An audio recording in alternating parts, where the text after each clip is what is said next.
ബഹിരാകാശ രംഗത്തെ അഭിമാനമായ VSSCയിൽ തൊഴിലാളികൾ സമരമുഖത്തേക്ക് 3000-ഓളം കരാർ തൊഴിലാളികളെ ഒറ്റയടിക്ക് പിരിച്ചുവിടാനുള്ള മാനേജ്മെന്റ് തീരുമാനമാണ് സമരത്തിന് ആധാരം. 500-ഓളം DTP ഓപ്പറേറ്റർമാരെ ഇതിനോടകം പിരിച്ചുവിട്ടു കഴിഞ്ഞു. മാനേജ്മെന്റിന്റേത് കടുത്ത മനുഷ്യത്വരാഹിത്യമാണെന്ന് തൊഴിലാളികൾ ചൂണ്ടിക്കാണിക്കുന്നു.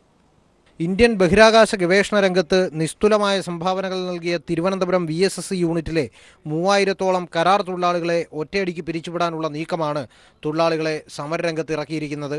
വിദഗ്ധരായ തൊഴിലാളികളെ ഒറ്റയടിക്ക് പിരിച്ചുവിട്ട് മാൻ പവർ സപ്ലൈ ചെയ്യുന്ന കമ്പനികളെ പകരം തൊഴിൽദാതാക്കളായി ഏൽപ്പിക്കാനാണ് മാനേജ്മെന്റ് നീക്കം നടത്തുന്നത്.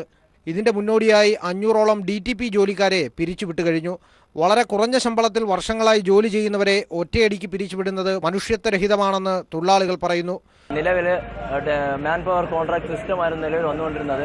ഇപ്പോൾ പുതിയ ഒരു മാനേജ്മെന്റ് സിസ്റ്റം പീസ് വർക്ക് റേറ്റാണ് ഇപ്പോൾ കൊണ്ടുവന്നിരിക്കുന്നത്. അത് കൊണ്ടുവന്നു കഴിഞ്ഞാൽ നമുക്കിപ്പോൾ നിലവിൽ കിട്ടിക്കൊണ്ടിരിക്കുന്ന സാലറിയുടെ പകുതി പോലും, ഒരു 300 രൂപ, തുച്ഛമായ 300 രൂപ പോലും നമുക്ക് കിട്ടാതെ അവസ്ഥയാണ് ഇപ്പോൾ വരുന്നത്. ജോലികൾ പുറംകരാർ നൽകുന്നത് ഉദ്യോഗസ്ഥരുടെ സ്ഥാപിത താൽപര്യമാണെന്നും തൊഴിലാളികൾ ആരോപിക്കുന്നു. ജോലി സ്ഥിരത ഉറപ്പുവരുത്തണമെന്നാണ് തൊഴിലാളികൾ സമരത്തിലൂടെ ഉന്നയിക്കുന്ന മറ്റൊരു പ്രധാന ആവശ്യം. ഇന്നലെ മുതൽ ആരംഭിച്ച തൊഴിലാളി സമരത്തിന് വിവിധ ട്രേഡ് യൂണിയനുകൾ പിന്തുണ പ്രഖ്യാപിക്കാനാണ് സാധ്യത. മാസത്തിൽ മുഴുവൻ ദിവസവും ജോലി നോക്കുന്ന തങ്ങൾക്ക് ശമ്പളത്തോടുകൂടി 2 ലീവെങ്കിലും അനുവദിക്കണമെന്നതാണ് മുഴുവൻ തൊഴിലാളികളുടെയും ഒറ്റക്കെട്ടായ ആവശ്യം.